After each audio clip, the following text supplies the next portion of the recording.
Today, we're stepping into the wild, poetic and provocative world of Friedrich Nietzsche, specifically a section from his masterpiece, Thus Spoke Zarathustra, called The Three Metamorphoses.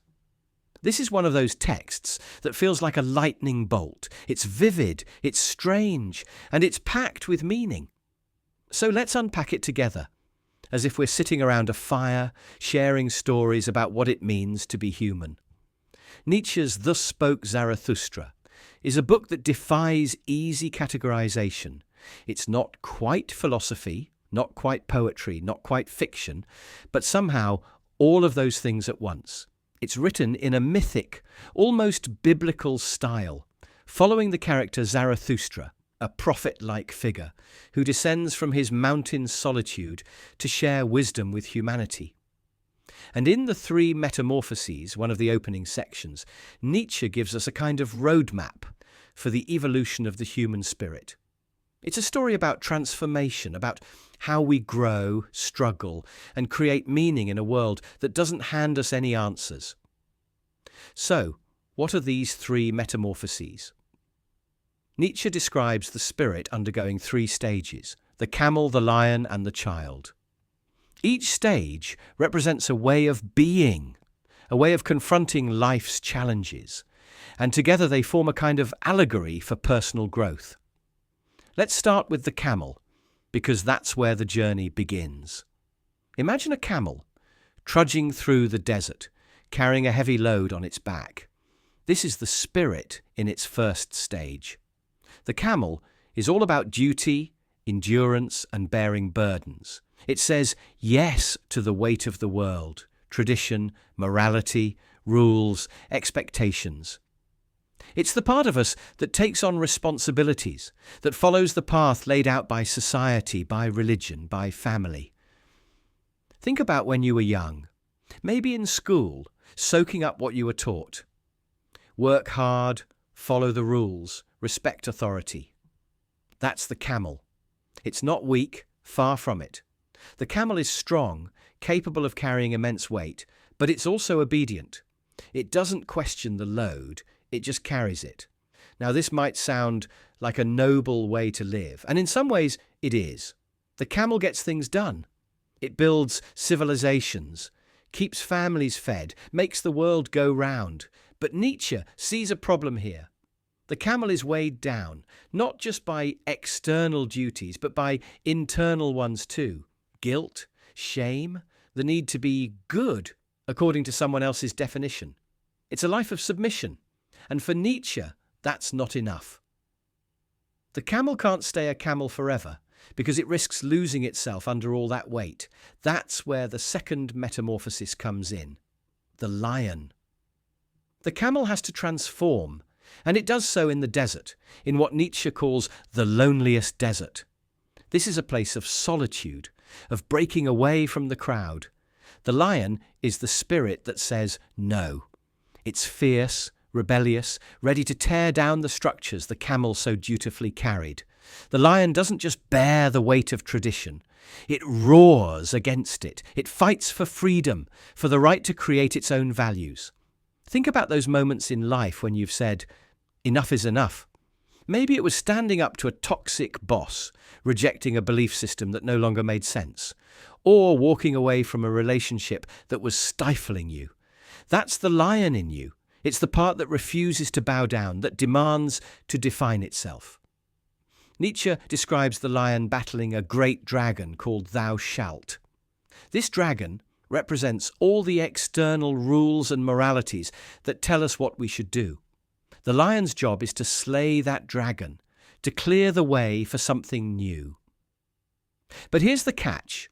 The lion is great at saying no, at destroying, but it's not so great at creating. It's a warrior, not a builder. If you stay in the lion stage forever, you risk becoming trapped in rebellion, defined only by what you're against. You've torn down the old values, but what do you put in their place? That's where the third metamorphosis comes in. And it's the most surprising one, the child. The child is the final stage of the spirit's transformation. At first glance, this might seem like a step backward. A child, really? after the strength of the camel and the ferocity of the lion, we end up with something as fragile and innocent as a child. But Nietzsche's child isn't just any child. This is the spirit that says yes to life in a new way, not out of duty like the camel, or defiance like the lion, but out of pure creative joy. The child is a new beginning, a self-propelled wheel, a holy yes.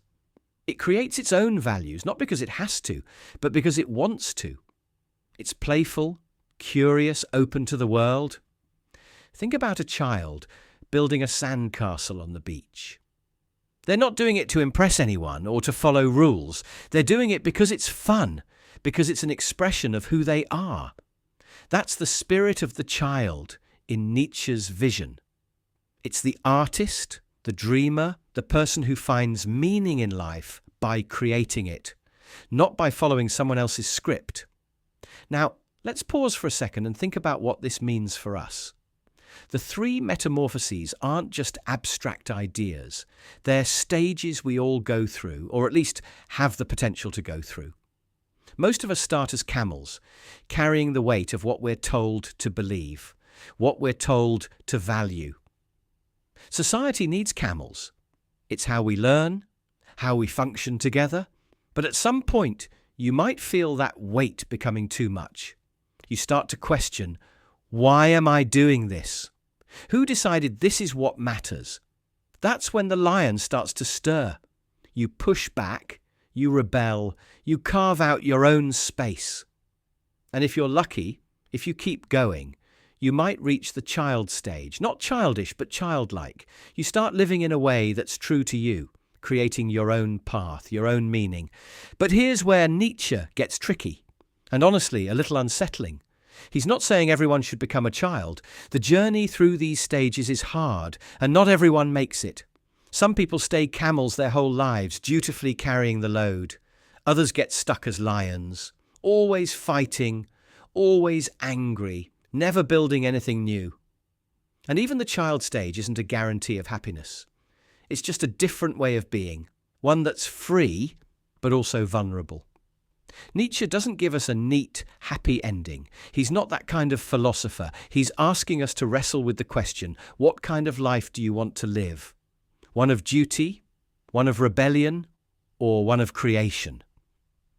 Let's bring this down to earth with an example. Imagine someone growing up in a strict household, told exactly what to believe, what career to pursue, who to marry. That's the camel, carrying the weight of expectation. Then, maybe in their 20s, they hit a breaking point. They say, no, this isn't me, and they walk away. Maybe they quit the job, leave the religion, move to a new city. That's the lion, roaring against the thou shalt. But what comes next? If they get stuck in that rebellious phase, they might spend their life defining themselves by what they're not. The child stage would be finding something new to say yes to. Maybe starting a business, creating art, or just living in a way that feels authentic, not because it's expected, but because it's joyful. Nietzsche's vision here is radical because it challenges us to take responsibility for our own values. In a world without a single universal truth, without a God or a rule book telling us what to do, he says we have to create our own meaning. That's exhilarating, but it's also terrifying. It's like being handed a blank canvas and told, paint your life. Some people freeze up, others start painting. Now, let's address a potential misunderstanding.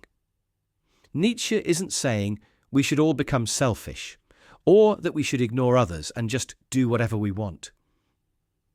The child stage isn't about being reckless or immature. It's about authenticity, about living in a way that's true to your deepest self, while still engaging with the world. The child creates, but it creates with a kind of innocence, a love for life itself. It's not about trampling over others. It's about bringing something new into the world. As we wrap up, I want to leave you with a question to chew on. Where are you in this journey? Are you still carrying the camel's load, doing what's expected because it's what you've always done? Are you in the lion's den, fighting against something that's holding you back? Or are you starting to glimpse the child, that part of you that's ready to create, to say yes to life in your own way? Nietzsche's three metamorphoses aren't just a story, they're a challenge. They ask us to look at ourselves and ask, what am I carrying, what am I fighting, and what am I creating? Thanks for joining me today.